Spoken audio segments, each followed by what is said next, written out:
Hi everybody. Today we're going to be talking about a really important subject.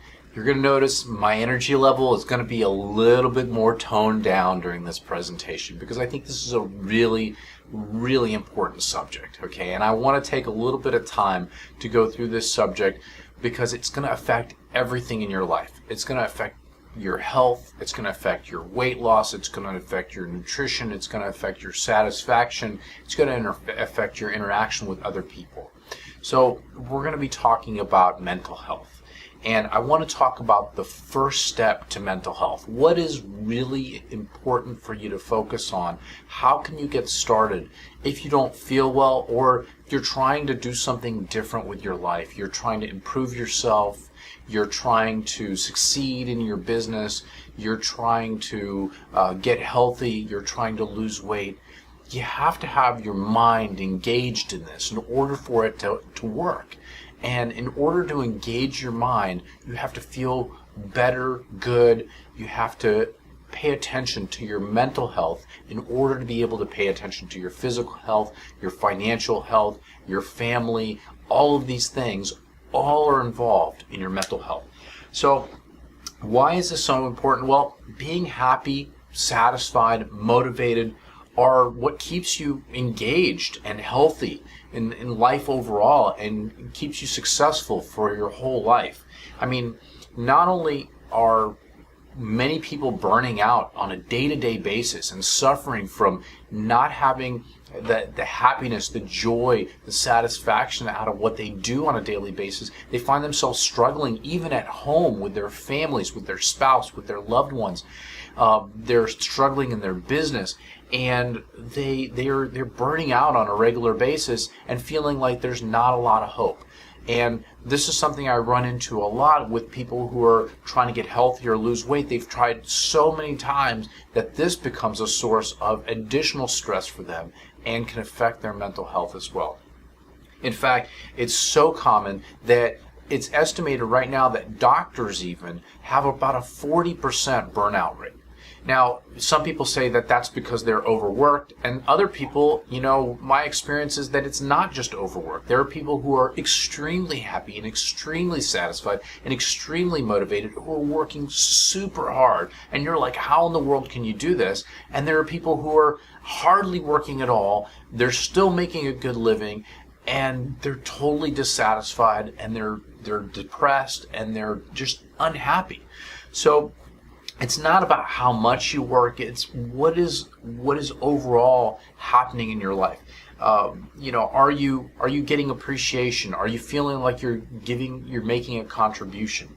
And a lot of times we focus on the physical aspects of mental health. Oh, you're missing a neurotransmitter in your brain, and that's why you feel this way. So we have to give you a medication to boost your neurotransmitter levels. Or you need to make sure that you get enough of the nutrients that build this neurotransmitter. And that's important to an extent. But that's only part of it. I mean, we have mental needs and physical needs and emotional needs and spiritual needs.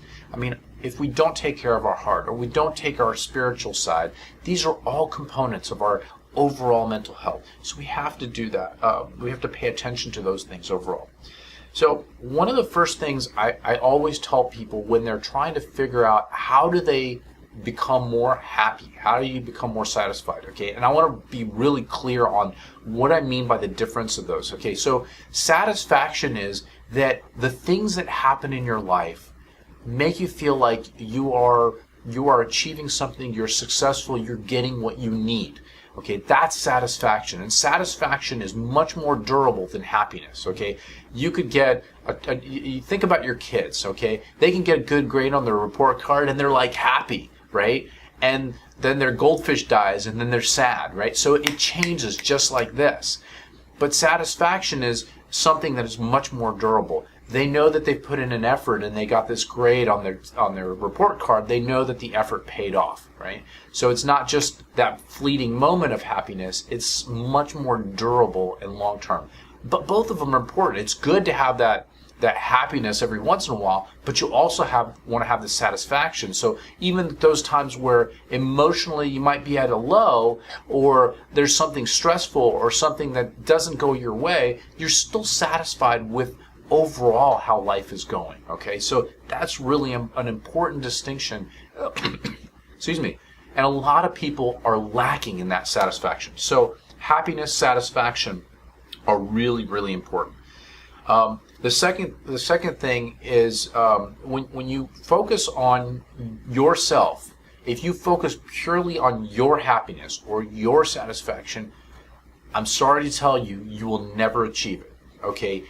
The idea of happiness and satisfaction always comes when you have a much higher motivation. You are working to give to others, you're working to support your family, you're working to do something that's bigger than yourself.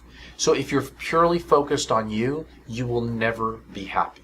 Okay, so if you look at those people who have some financial success or some other form of success, but they don't work towards a higher goal, they don't have a higher mission, they're not working for other people in some way, you find them oftentimes are very dissatisfied with their life. So they're never satisfied with how much money, they're never satisfied with how much success they have. They're always trying to strive for more, and not because they want to do something greater, but just because they feel empty and they're trying to fill a need that they have.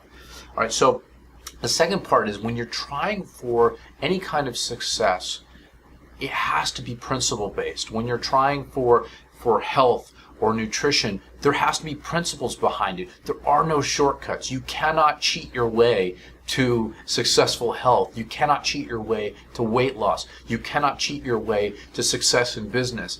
And so everything has to be based on solid principles, because at the end, even if you get some little bit of success out of cheating or doing something or taking some shortcut, eventually you're going to pay for that, and then all those gains go away.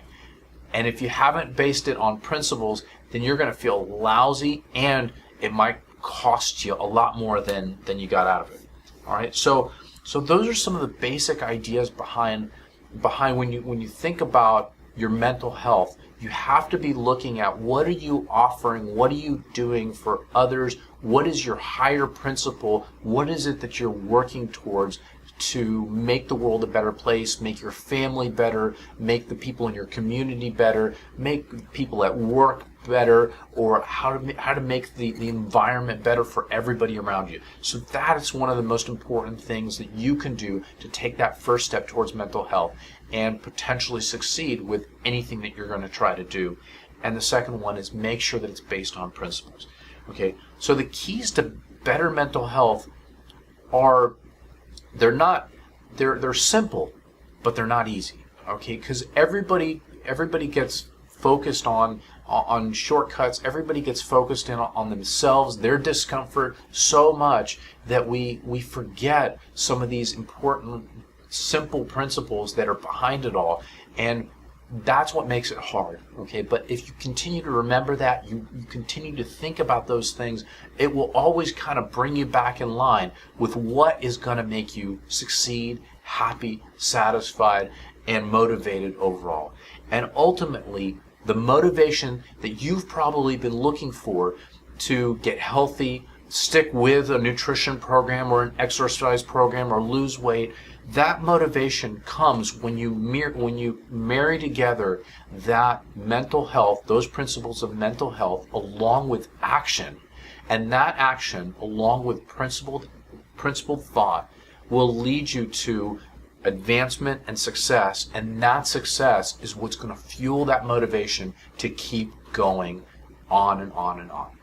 Hope that helped. We're going to be talking a lot more about mental health because it's an extremely important subject, but I wanted to start it out this way because I want you and everybody to really focus in on what is missing in your life that has kept you from the success that you want up to this point, because it's extremely important. Because I can give you all kinds of how-tos, but until you have your why and your motivating principles behind it, it's going to be very difficult to actually carry that out. So please, if you like those tips, check out silenceyourfatgene.com for more tips. Check out the book, Silence Your Fat Gene, for additional tips, and share this video and like it, and we'll see you at the next video. Bye-bye.